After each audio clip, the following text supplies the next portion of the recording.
राहुल एक दिन अपने पुराने घर के बगीचे में खुदाई कर रहा था जब उसने एक रहस्यमय संदूक पाया। संदूक के अंदर एक पुराना दर्पण और एक किताब थी।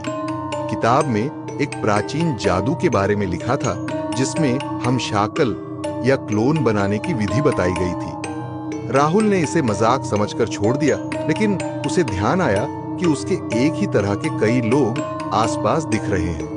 रात को राहुल ने उस दर्पण को अपने कमरे में रखा और उसकी किताब को पढ़ने की कोशिश की। जैसे ही उसने किताब में बताए गए मंत्र का जाप किया, दर्पण की सतह पर अजीब सी हलचल होने लगी और दर्पण से एक और राहुल बाहर आया। ये क्लोन हूबहू राहुल जैसा ही था, लेकिन उसकी आंखों में एक अजीब सी चमक थी। राहुल ने सोचा कि यह एक मजेदार प्रयोग हो सकता है, लेकिन जल्दी ही उसने महसूस किया कि क्लोन पूरी तरह से अलग था और उसकी इच्छाओं और इरादों में कोई समानता नहीं थी।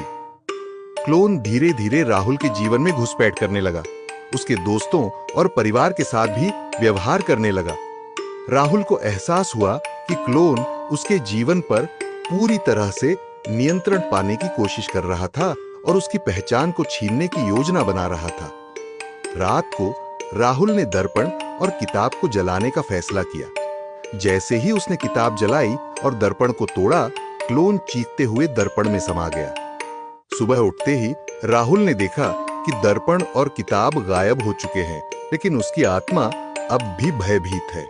उसने महसूस किया कि वह खुद ही क्लोन से घिरा हुआ है, जो अब भी उसके जीवन में कहीं न कहीं छिपा हुआ है। राहुल के मन में अब केवल एक ही सवाल था, क्या वह खुद असली है या क्लोन ने उसकी जगह ले ली है?